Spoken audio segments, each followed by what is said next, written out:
கண்ணியத்திற்குரிய சகோதரர்களே, பாசத்திற்குரிய மூமின்களே, ரமதானினுடைய 2வது 10 துவங்கிவிட்டது. வல்ல அல்லாஹ் நம்முடைய பாவங்களை எல்லாம் மன்னிப்பானாக. இந்த மகஃபிரத்தினுடைய 10 முழுமையாக மன்னிப்பை பெற்று இந்த ரமதானை அர்த்தப்படுத்திய மக்களின் கூட்டத்திலே அல்லாஹ் நம்மை சேர்ப்பானாக. கண்ணியமானவர்களே, உடலின் வெளி உறுப்புகளுக்கு ஏற்படக்கூடிய நோயை விட கண்ணுக்கு தெரியாமல் நம் உடலின் உள் உறுப்பில் இருக்கக்கூடிய, சொல்லப்போனால் நம்மை இயக்கி கொண்டிருக்கக்கூடிய உள்ளத்துக்கு ஏற்படக்கூடிய நோய் ரொம்ப ஆபத்தானது. உள்ளத்துக்கு வரக்கூடிய நோய்களில் முக்கியமானது, இன்றைக்கி உலகை அச்சுறுத்தி கொண்டிருக்கக்கூடிய நோய் என்னென்னா ஸ்ட்ரெஸ்ஸு, மன அழுத்தம் இல்லையா? இன்றைக்கி சூரா இப்ராஹிம் ஓதப்பட்டது, சூரா நஹல் ஓதப்பட்டது, சூரா ஹிஜ்ர் ஓதப்பட்டது.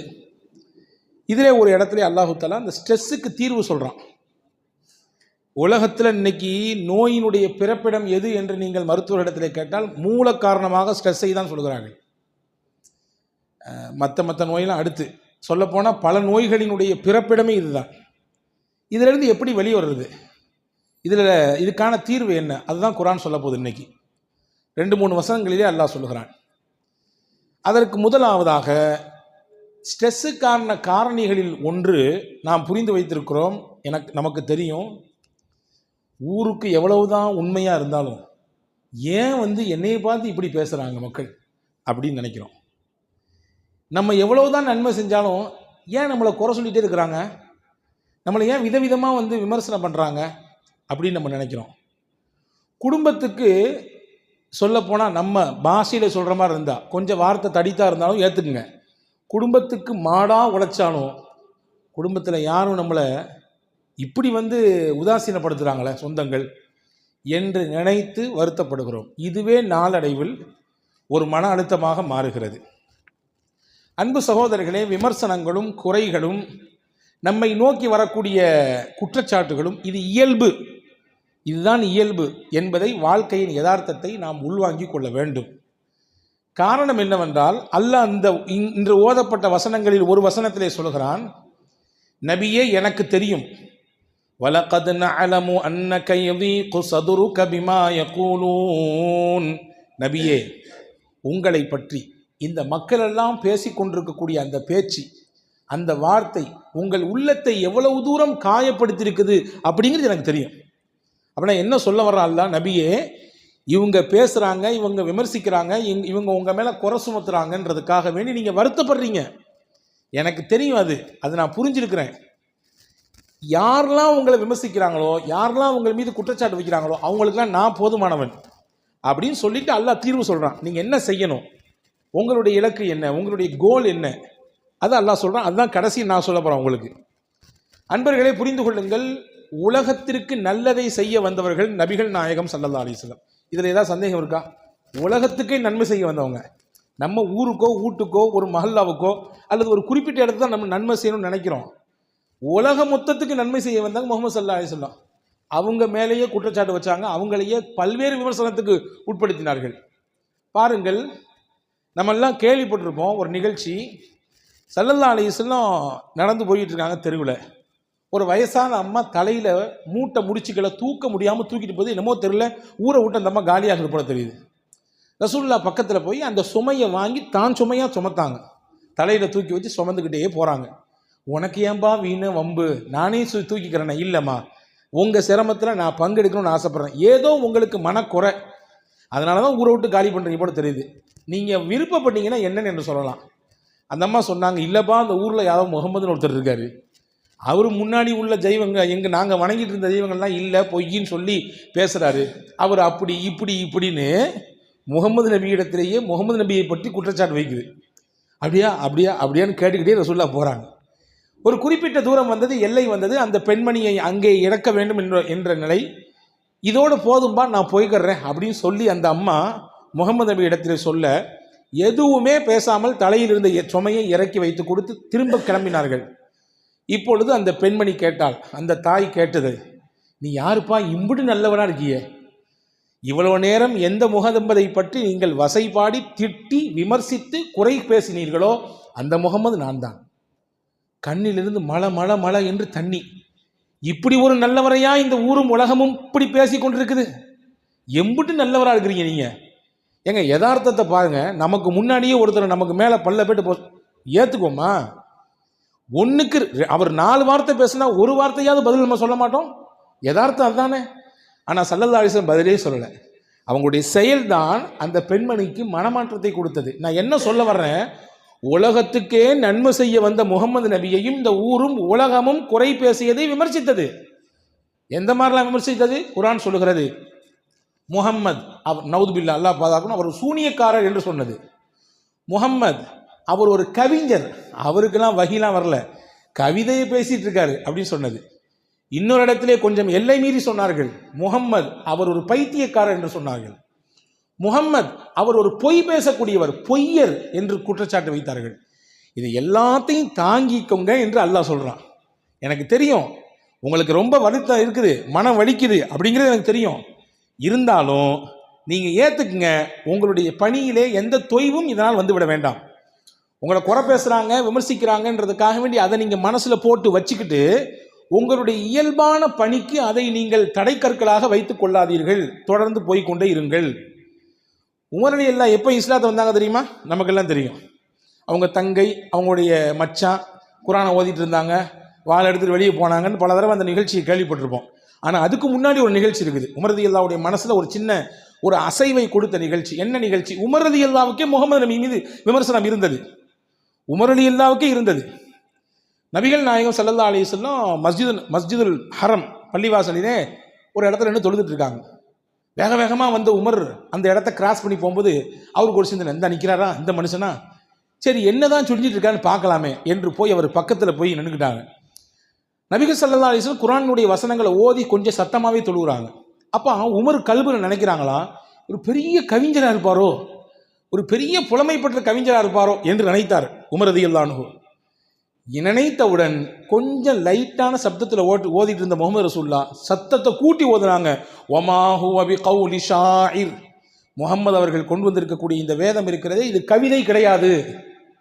இவர் மனசில் நினைச்சாரு, பதில் அங்கேருந்து வசனமாக கிடைக்குது. கொஞ்ச நேரத்தில் மறுபடியும் நினைச்சார், இவர் ஒரு பெரிய சூனியக்காரர் இருப்பாரோ அப்படின்னு. அடுத்து ரசூலுல்லாஹ் ஓதுனாங்க, சவுண்டை கம்மியாக ஓதிட்டு இருந்தவங்க கூட்டினாங்க, வமா ஹுவ பிகௌலி காஹின், இது ஜோசியக்காரர் சூனியக்காரருடைய இது சொத்தும் கிடையாது, வார்த்தையும் கிடையாது. அப்படி புத்தி பேதலித்து போனார் உமர் ரலியல்லாஹு. அப்போ என்னதான் இது அப்படின்னு கொஸ்டின் மார்க் அவர் உள்ளத்தில் வருது. ரசூலுல்லாஹ் ஓதுறாங்க, தன்சீலும் மிர் ரப்பில் ஆலமீன், இது அல்லாஹ்வின் புறத்திலிருந்து இறக்கப்பட்ட வேதம், இது இறைவனின் வாக்கு என்ற வசனத்தை ரசூலுல்லாஹ் ஓதுனாங்க. இதுதான் இஸ்லாத்திலே அவர் நுழைவதற்கான முதல் ஒரு அடித்தளமாக இருந்தது என்று வரலாற்றில் எழுதுறாங்க. என்ன சொல்ல வர்றேன்னா, உமர் ரலியல்லாஹுக்கே முகமது நபி மீது விமர்சனம் இருந்துச்சு. முகமது நபி சாஹிரா இருப்பாரோ, சூனியக்காரரோ, அல்லது கவிஞரோ, அல்லது ஜோசியக்காரரோ என்கின்ற சிந்தனை இருந்தது. ஆனால் அல்லாஹ் எப்படி மாற்றினான், நான் சொல்கிறேன், பல தடவை சொல்கிறது உண்டு. காலம் போகிற போக்கில் சில விஷயத்தை நம்ம ஏற்றுக்கிட்டு போய்கிட்டே இருக்கணும். தானாக காலம் சுழலும், சைக்கிளிங்கில் வரும். அப்போ காலமே அதற்கு நமக்கு பதில் சொல்லும். எந்த உமர் முகமது நபியின் மீது விமர்சன பார்வையோடு போனாரோ அதே உமருக்கு எப்படிப்பட்ட ரோஷம் வந்தது தெரியுமா? ஒரு நாள் யாரெல்லாம் முகமது நபி விமர்சித்தாங்களோ அந்த நபரை எல்லாம் கழுத்தை எடுக்க போறேன்னாரு. யாரெல்லாம் முகமது நபியை விமர்சிக்கிறார்களோ அவர்களுடைய கழுத்தை சீவ போறேன்னாங்க. ஹதீஸிலே வந்திருக்கிறது, சுஹைல்னு ஒருத்தர் இருந்தாங்க. இவரும் பின்னாடி இஸ்லாத்தை ஏற்றுக்கொண்டு சஹாபியாக மாறிவிட்டார். ரசூலுல்லாவை மக்காவில் வைத்து கடுமையாக பேசினார். விமர்சனம்னா உங்கூட்டு விமர்சனம் எங்கூட்டு விமர்சனம் கிடையாது, கடுமையான விமர்சனம், காது கொடுத்து கேட்க முடியாது. இந்த செய்தி அப்படி பரவி மதீனாவுக்கு வந்துச்சு, இப்படி பேசிட்டு இருக்கா ஒரு ஆள் அப்படின்னு. ரசூல் ஸல்லல்லாஹு அலைஹி வஸல்லம் நேராக போனாங்க, வாள் எடுத்துட்டு வேக வேகமாக போனாங்க. உமர் ரலியல்லாஹு அன்ஹு பண்பு என்னன்னா, மனசில் படத்தை டப்புன்னு பேசிடுவாங்க. இந்த உள்ள மறைச்சி வச்சுக்கிட்டு முகத்தை ஒரு மாதிரி வச்சுக்கிட்டுலாம் பேசுகிற பழக்கம் அதற்கு உமருக்கு கிடையாது. என்ன கல்வி இருக்கோ உடனே கொட்டி தீர்த்துருவாங்க. அப்போ ரசூலுல்லாஹ்ட்ட போய் சொன்னாங்க, யார் ரசூலுல்லாஹ், எனக்கு நீங்கள் அனுமதி தரணும், இந்த சுஹைல்னு உங்களை பற்றி ஒருத்தர் விமர்சனம் நிறைய பண்ணிட்டு அழைக்கிறாரு, நான் அவர் பல்ல ஃபுல்லாக தட்டி எடுக்க போகிறேன். நம்ம சொல்லுவோமா இல்லையா, ரொம்ப பேசாதரா பல்ல உடைச்சிருவோம் அப்படிம்போம். அப்படின்னா என்ன அர்த்தம்? கோபத்தின் உச்சகட்டத்தில் சொல்லுவோம். நான் ஒரு பல்ல தட்டி எடுக்க போகிறேன், நீங்கள் எனக்கு அனுமதி தரணும்னு கேட்டாங்க. அதற்கு ரசூலுல்லாஹி ஸல்லல்லாஹு அலைஹி வஸல்லம் சிரிச்சுக்கிட்டே சொன்னாங்க, உமர், எந்த சுஹைல் உங்களை இப்பொழுது கோபப்படுத்தி ரோஷப்படுத்த வைத்திருக்கிறாரோ அதே சுஹைல் ஒரு நாள் உங்களை சந்தோஷப்படுத்துவார். நாங்கள் பிற்காலத்திலே சுஹைல் ரலியல்லாஹு இஸ்லாத்தை ஏற்றுக்கொண்டாங்க என்று அதனுடைய வரலாறு பின்னால் போகுது. எதுக்கு சொல்ல வரேன்னா, நபியின் மீது விமர்சனத்தை வைத்த கண்ணோடு பார்த்த உமர் ரலியல்லாஹு அன்ஹு ஒரு காலத்தில் எப்படி மாறினார்கள் என்றால், நபியின் மீது ஏதாவது ஒன்று பட்டால் பொறுத்து கொள்ளாட முடியாத அளவுக்கு அந்த அன்பையும் பாசத்தையும் வெளிப்படுத்துகிற சூழலுக்கு தள்ளப்பட்டார்கள். இப்போ உலகத்தின் யதார்த்தம் இதுதான். யூசுப் நபியின் மீதே திருட்டு பட்டம் கட்டி சிறையில் கொண்டு அடைத்தது இந்த உலகம். மரியம் அலைஹிஸ்ஸலாமின் மீது என்ன மாதிரியான பட்டம் சுமத்துச்சு? ஆம்பளை துணை இல்லாம ஒரு பொண்ணா இருந்து இப்படியா செய்வ நீ? எப்படிப்பட்ட குடும்பத்தில் உள்ள புள்ள? இம்ரான் உங்க வாப்பா எப்படிப்பட்ட மனுஷன்? பைத்துல் முக்கத்தஸுக்கே பொறுப்பாளர். உங்க அம்மா ஹன்னா எப்படிப்பட்ட மனுஷர்? உங்க பெண்மணி. உங்க கூட உங்களுடைய சகோதரர் ஹாரூன் எப்படிப்பட்டவர்? என்ன பாரம்பரிய குடும்பத்தில் வந்த புள்ள நீ? இப்படி தப்பு பண்ணலாமான்னு சொல்லி ஊர் பேசுச்சு. ஆனா உண்மை என்ன? உண்மை என்ன? ஈசா என்பவர் அல்லாஹினுடைய புறத்திலிருந்து அவனுடைய வல்லமையை வெளிப்படுத்துவதற்கு மரியமின் மூலமாக பிறக்கப்பட்ட குழந்தை என்பதை பிற்காலம் காலம் பதில் சொன்னது. என்ன சொல்ல வரேன்னா, நபிமார்களே விமர்சனத்திற்கும் குறைக்கும் உட்படுத்தப்பட்டிருக்கிறார்கள். அதை கடந்து போய்கொண்டே இருந்திருக்கிறார்கள். மூசா அலி இஸ்லாமுக்கு ஒரு நாள் அல்லாட்ட பேசுகிற வாய்ப்பு கிடைச்சிதான். மூசா நபி கேட்டாங்களாம், யா அல்லாஹ், எனக்கு ஒரு ஆசை, எனக்கு இது ஒன்று வேணும். என்ன மூசா கேளுங்கன்னா, அஸ்அலுக்க அல்லா எதுக்குருனி அஹதுன் இல்லா பிஹைர். என்னை பற்றி எல்லாருமே நல்லதாக தான் பேசணும். யாரும் என்னை பற்றி குறை பேசக்கூடாது. யாரும் என்னை விமர்சிக்கக்கூடாது. ஏன்னா நான் ஒரு நபி உன்ட்ட பேசுகிறேன்னு கொள்கிறேன். அந்த நெருக்கம் இருக்குது. என்னை பற்றி யாராவது ஏதாவது பேசினா எனக்கு மனசு கஷ்டமாக இருக்குது. ஏதாவது விமர்சனம் பண்ணாங்கன்னு எனக்கு மனசு ரொம்ப தாங்க முடியல. அதனால் உன்ட்ட வரமாக கேட்குறேன், என்னை பற்றி எல்லாருமே நல்லதாக தான் பேசணும். அல்லாஹ் பதில் சொன்னானா, என்னது இது வரமாக கேட்குறியாகும்? என்னையை பற்றியே எல்லாரும் இல்லாத பொல்லாதெல்லாம் பேசிகிட்டு இருக்காங்க. என்னையை பற்றியே இல்லாத பொல்லாதெல்லாம் பேசுகிறாங்க. நானே அந்த விஷயத்தை பொருட்படுத்தலை, கடந்து போய்கிட்டே இருக்கேன். ஆமாவா இல்லையா? அல்லாவுக்கு புள்ள இருக்குன்னு சொல்கிறானே, அல்லாவுக்கு மனைவி இருக்குன்னு சொல்கிறானே, அல்லாவுக்கு தகப்பன் தாய் இருக்குன்னு சொல்கிறானே, இதெல்லாம் எனக்கு இணை தானே, எனக்கு நேர் முரணானது தானே. அதை நான் கண்டுக்கலை, போய்கிட்டே இருக்கேன். இதே மாதிரி போய்கிட்டே நீ கண்டுக்காம கடந்து போய்கொண்டே இரு. உன்னை பற்றி நல்லது பேசப்படும், அதே போன்று கெட்டதும் பேசப்படும். ஒன்றும் இல்லைங்க, என்னை பற்றி வெளியே போய் கேட்டு பாருங்க. அசரத்து எப்படி 10 பேர்கிட்ட கேளுங்க, 6 பேர் அவரா நின்னார்னா முடிஞ்சு போச்சு, அவரா ஓதுறது இப்படி இழுப்பாரு. 10 பேரில் 6 பேர் எதிராக சொல்லுவாங்க, 4 பேர் ஏதோ கொஞ்சம் நல்லதாக சொல்லுவாங்க. இப்போ நான் அந்த 6 பேர் என்னை பற்றி இப்படி சொல்லிட்டாங்களே, என்ன இது இப்படியே நம்ம படுறோம், நம்ம கஷ்டப்படுறோம், இவங்க இப்படி சொன்னாங்கன்னா எப்படி நம்ம வேலை பார்க்க முடியும் என்று நான் நினச்சேன்னா என் வேலையும் ஓடாது, என் நேரமும் கெட்டுப்போம். இல்லையா? இதுதான் யதார்த்தம். ஒவ்வொருத்தருடைய வாழ்க்கையிலும் இப்படி நான் பொருத்தி பார்த்து கொள்ள வேண்டும். அப்போ மூசா அலி இஸ்லாமுக்கு அல்லாஹ் சொன்னா, என்னைய பற்றியே மக்கள் விட்டு வைக்கல, எனக்கு இல்லாதெல்லாம் பேசி என்னை பற்றி விமர்சனம் பண்ணுறான், உங்களை விட்டா வைப்பான், பேசாமல் போய்கிட்டே இருங்க. நாங்கள் ஹஜரத்து மூசா அலி இஸ்லாமுக்கு அல்லாஹ் சொன்னதாக செய்தி வந்தது. ஹஜரத் மாலிக் இமாம் என்ற ஒரு பெரிய ஒரு அறிஞர், ஒரு இமாம் இருந்தாங்க. அவங்ககிட்ட தன்னுடைய மாணவர் வர்றாரு ஒரு நாள். இப்போ மாணவர்கிட்ட கேட்குறாங்க, வாப்பா என்னை பற்றி ஊரில் என்ன பேசிக்கிறாங்கன்னு கேட்டாங்க. உடனே மாலிக் இமாமுடைய மாணவர் சொன்னார், உங்களுக்கு பிரியமானவங்க உங்களுடைய நண்பர்கள் எல்லாம் உங்களை ரொம்ப புகழ்கிறாங்க, உங்களை பிடிக்காதவங்க 4 பேர் இருப்பாங்கல்ல, அவங்க உங்களை பற்றி ஒரே குறையாக பேசுகிறாங்க. ஹஜரத் இமாம் மாலிக் சொன்னாங்க, ரொம்ப நல்லதுன்னாங்க. ரொம்ப நல்லது, இப்படி தான் இருக்கணும். ஒரு மனிதனின் 2 பக்கமும் பேசப்பட வேண்டும். ஒரு சார்பு நிலையில் மட்டுமே நான் பேசப்படுவதை விட்டு அல்லாஹ்விடத்திலே பாதுகாப்பு தர்றேன். அப்படின்னா என்ன அர்த்தம்? எல்லாருமே என்னை பற்றி நல்லதாக பேசுறதை விட்டு அல்லாஹ்ட்ட பாதுகாப்பு தர்றேன், எல்லாருமே என்னை பற்றி மொத்தமும் குறையாக பேசுறதை விட்டையும் அல்லாஹ்ட்ட பாதுகாப்பு தர்றேன். நல்லதாகவும் பேசணும், கெட்டதாகவும் பேசணும். இதுதான் மனிதர்களின் இயல்பு நிலை என்பதை ஹஜரத் இமாம் மாலிக் ரஹிமஹுல்லாஹ் சொல்லிக் கொண்டாங்க. அப்போ விமர்சனங்களும் குறைகளும் நாம் செய்யக்கூடிய சில விஷயங்கள் மீது வருவது யதார்த்தம். வருதேன்னு நினைச்சு மன வருத்தப்பட்டு அதையே நினைச்சு புழுங்கி அதையே நினைத்து மனதிலே வைத்துக்கொண்டு இம்புட்டு தூரம் நம்ம ஒர்க் பண்ணுறோம், நம்ம கம்பெனிக்கு உண்மையாக இருக்கிறோம், நம்ம ஆஃபீஸுக்கு உண்மையாக இருக்கிறோம், ஆனால் மேனேஜர் புரிஞ்சிக்க மாட்டேங்காரு, நம்மளுக்கு மேலே இருக்கக்கூடிய அதிகாரம் நம்மளை புரிஞ்சிக்க மாட்டேங்கிறாரு, நம்மளை பற்றி இல்லாதெல்லாம் எவனோ போட்டு கொடுக்கான், அதை நம்புறாரு என்று நினைத்து நீங்கள் மன வருத்தப்பட துவங்கினால் அதுக்கு எல்லாம் உண்டா, முடிவு உண்டானா கிடையவே கிடையாது. அது போய்கிட்டே தான் இருக்கும். பேசுகிறோம், பேசிகிட்டே தான் இருப்பான், குறை சொல்லுபவர் சொல்லிக்கொண்டே தான் இருப்பார். அதை நாம் பொறுப்படுத்த துவங்கிவிட்டால் நண்பர்களே, நம்முடைய இயல்பு வாழ்க்கையும் நம்முடைய வேலையும் தான் தொலையும், வீணாகி போகும் என்பதை இந்த செய்திகள் எல்லாம் நமக்கு உணர்த்துகிறது. எனவே அந்த விஷயத்திலிருந்து முதல்ல வெளியே வரணும். அல்லாஹ் சொல்றான், ஃபஸ்தா பிமா துமர் வ அரித் அனில் முஷ்ரிகின். உங்களுக்கு என்ன கட்டளை இடப்பட்டிருக்கதோ அதை செய்யுங்க. உங்களுக்கு என்ன உத்தரவு அதை கிளீனாக செஞ்சுக்கிட்டே இருங்க. யாரெல்லாம் உங்களை புறக்கணிக்கிறாங்களோ அவங்கள நீங்கள் புறக்கணிச்சிருங்க. உங்களை பற்றி பேசுகிறவங்கலாம் நீங்கள் புறக்கணிச்சு போய்கிட்டே இருங்க அப்படின்னு சொல்லிட்டு அல்லாஹ் தீர்வு சொல்கிறான். 2 விஷயத்தை கையில் எடுத்துங்க. உங்கள் மனதிலிருந்து இருக்கக்கூடிய இந்த இருக்க நீங்கிரும், உங்கள் மன அழுத்தம் குறைஞ்சிரும். ரெண்டே விஷயத்தை கையில் எடுங்க. ஒன்று சொன்னா ஃபஸப்பிஹ் பிஹம்தி ரப்பிக, அல்லாஹ்வை தஸ்பீஹ் செய்யுங்க ஒன்று. ரெண்டாவது சொன்னா வகும் மினஸ் சாஜிதீன், சஜிதா செய்யக்கூடிய மனிதர்களில் நீங்களும் ஒருவராக ஆயிருங்க. அப்படின்னா என்ன அர்த்தம்? தொழுங்கன்றான். இந்த ரெண்டுமே இன்னைக்கு உலகத்தில் எங்கே தேடினாலும் இந்த தீர்வு சொல்ல மாட்டாங்க. இஸ்லாம் மட்டும்தான் இந்த தீர்வு சொல்லும். ஸ்ட்ரெஸ்ஸுக்கு மிகச்சிறந்த தீர்வு என்ன என்றால் அல்லாஹ்வை தியானிப்பது, திக்ரு செய்வது, தஸ்பீஹ் செய்வது, குறிப்பாக இஸ்திக்ஃபார் என்கின்ற பாவ மன்னிப்பின் வார்த்தைகளை நாம் மீட்டு மீட்டு சொல்வது. ஏன்னா அல்லாஹ்வின் தூதர் சொன்னாங்க, யார் இஸ்திக்ஃபார் செய்வதை வளமையாக்கி கொண்டாரோ 3 பாக்கியம் கொடுப்பான் அல்லாஹ் அவருக்கு. ஒன்று, ஒமின் குல்லி தீக்கின் மஹரஜா, அவருக்கு இருக்கக்கூடிய எல்லா நெருக்கடியிலிருந்து அல்லாஹ் அவருக்கு ரிலாக்ஸாக கொடுப்பான், வெளியே கொண்டு வருவான். ஒன்று. ரெண்டாவது, ஒமின் குல்லி ஹம்மின் ஃபரஜா, என்னென்ன ஸ்ட்ரெஸ்லாம் அவருக்கு இருக்குதோ, மன அழுத்தம் இருக்கோ, அதுலேருந்து அல்லாஹ் அவருக்கு ரிலாக்ஸை கொடுப்பான்.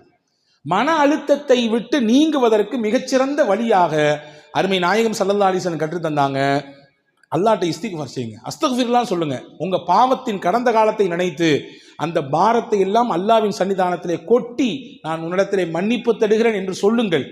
2 சொட்டு கண்ணீர் விடுங்கள், உள்ளபடியே பாரம் எல்லாம் குறையும். இல்லையா? நெருக்கமான ஒருத்தர் இறந்து போயிட்டாரு, நெருக்கமான உறவுக்காரங்க அப்படியே அழுது துடிக்கிறாங்க. பக்கத்தில் என்ன சொல்லுவாங்க? அழாதமான்னு சொல்லுவாங்களா? அழட்டும், அவன் பாரத்தை எல்லாம் கொட்டட்டும் சொல்லுவாங்களா இல்லையா? அழுகை என்பது உள்ளத்தின் அந்த பாரத்தை இறக்கும். எனவே உங்கள் கடந்த கால பாவத்தை நினைத்து அல்லாஹ்ட்ட அழுங்க, உங்கள் ஸ்ட்ரெஸ்ஸு குறையும். அல்லாஹ்வின் தூதர் ஸல்லல்லாஹு அலைஹி வஸல்லம் சொன்னாங்க. அப்போ தஸ்பீஹ் செய்வதும் இஸ்திக்ஃபார் செய்வதும் ஸ்ட்ரெஸ்ஸை குறைப்பதற்கான முதல் வழி. ரெண்டாவது வழி என்ன? தொழுகை. அல்லாஹ்வை வணங்குவதற்கு தக்பீர் கட்டி உங்கள் ரப்புக்கு முன்னாடி அடிமையாக நில்லுங்க. நின்னீங்கன்னா உங்களுடைய மன அழுத்தம் குறையும் அல்லாஹ் சொல்கிறான்.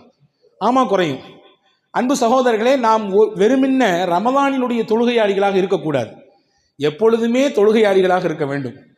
ஒரு விஷயத்தை புரிஞ்சுங்க, தொழுகையில் தான் நம்முடைய கண் குளிர்ச்சி இருக்கிறது, தொழுகையில் மட்டும்தான் நமக்கான உள்ளத்தினுடைய ரிலாக்ஸேஷன் இருக்குன்றதை நம்ம புரிஞ்சுக்கணும். ஏன்னா எல்லா இடத்துலையும் நம்மளுடைய அடையாளத்தோடு இருக்கோம் இல்லையா? ஒரு முதலாளியாக, ஒரு கடையினுடைய ஓனராக, அல்லது ஒரு கம்பெனியினுடைய எம்டியாக, அல்லது ஒரு முக்கியமான ஒரு பொறுப்பினுடைய தலைவராக, இப்படி அடையாளங்கள் நமக்கு பல அடையாளம் இருக்குது. குடும்பத்தில் போனால் குடும்ப தலைவனாக. ஆனால் எல்லாத்தையும் எப்படி நம்ம பள்ளிவாசலுக்கு வரும்பொழுது காலணியை கழட்டி விட்டு உள்ளே வருகிறோமோ, அதே போன்று எல்லாத்தையும் கழட்டி வச்சுட்டு இங்கே பள்ளிவாசலுக்கு முன்னால், இறைவனுக்கு முன்னால் மட்டும்தான் நான் அடிமை, நீ எஜமான் என்ற உணர்வு நிற்கிறோம். யாரெல்லாம் உன்னை விட்டால் எனக்கு வேற கதியே இல்லை. எனவே இப்பொழுது நான் எப்படி என்னுடைய கை கால் அவயங்களை எல்லாம் கட்டுப்படுத்தி உனக்கு முன்னால் நிற்கிறேனோ, நீ என்னை பார்க்கிறாய், எனக்கு நீ பேருபகாரம் செய்ய வேண்டும் என்ற எண்ணத்தில் நிற்கிறேனோ, இந்த மாதிரி எனக்கு இருக்கக்கூடிய பல்வேறு சிரங்களை உன்னிடத்தில் நான் ஒப்படைக்க வந்துவிட்டேன், எனவே நீனே பார்த்துக்கொள் என்பதை மறைமுகமாக சொல்வதை போன்று அமைந்திருக்கிறது தொழுகை. எனவேதான் தஸ்பீஹ் இஸ்திக்ஃபார் எப்படி மன அழுத்தத்தை போக்குமோ, அதே போன்றுதான் தொழுகை என்பதும் மன அழுத்தத்தை விட்டு போக்கும். எனவேதான் ரசூலுல்லாஹ் சொன்னாங்க, என்னுடைய கண் குளிர்ச்சி என்பது தொழுகையில் இருக்கிறது என்றார்கள் பெருமானார். என்னுடைய கண் குளிர்ச்சி அப்படின்னா என்ன அர்த்தம்? மனசு சந்தோஷமா இருந்தா கண்ணில் அந்த சந்தோஷம் தெரியும், மனசு கவலையா இருந்தா முகத்திலே அந்த கவலை தெரியும் இல்லையா? ஏன்பா முகம் ஒரு மாதிரி இருக்குது, என்ன கவலை உனக்கு, என்ன பிரச்சனை கேட்குறாங்களா இல்லையா? அப்போ உள்ளம் எப்படி இருக்குதோ அதனுடைய வெளிப்பாடு முகத்தில் தெரியும். அகத்தின் அழகு முகத்தில் தெரியும் என்றான் தமிழில் இல்லையா? அகம் கஷ்டத்தில் இருந்தால் அது வெளிப்படுத்தும் முகம். அகம் நல்லபடியாக இருக்குது, உள்ள நல்ல சந்தோஷமாக இருக்குது, முகத்திலேயே அதனுடைய சந்தோஷம் வெளிப்படும். எனவே ரசூலுல்லாஹ் சொல்கிறாங்க, என்னுடைய சந்தோஷம், என்னுடைய திருப்தி தொழுகையில் இருக்கின்றாங்க. அப்போ தொழுகை தான் மன அழுத்தத்தை விட்டு ஒரு மனிதனை வெளியே கொண்டு வரக்கூடிய மிகச்சிறந்த சாதனம். இந்த ரெண்டையும் செய்வோம், தொடர்ந்து செய்வோம். என்னதான் யாரும் என்ன மாதிரியான விமர்சனங்கள் வைத்தாலும் இங்கே வாங்கி இந்த காதில் விட்டுவிட்டு இப்படி புரிந்து கொள்ளுங்கள், நாம் சில விஷயங்களை செய்வதற்கென்று நியமிக்கப்பட்டவர்கள். நம்மை குறை கூறுகிறார்கள், யாரோ சிலர் விமர்சிக்கிறார்கள் என்றால் அல்லாஹ் அவர்களை குறை கூறவும் விமர்சிக்கவும் வைத்திருக்கிறான், நம்மை நல்லதை செய்ய வைத்திருக்கிறான் என்று சொல்லி கடந்து போய்கொண்டே இருக்க வேண்டியதுதான். வல்ல அல்லாஹ் அப்படிப்பட்ட சிறந்த சிந்தனையோடு வாழக்கூடிய தௌஃபீக்கை உங்களுக்கும் எனக்கும் எல்லா மக்களுக்கும் தருவானாக. ஆமீன். வாஹிர் தாவான் அல்ஹம்துலில்லாஹி ரப்பில் ஆலமீன்.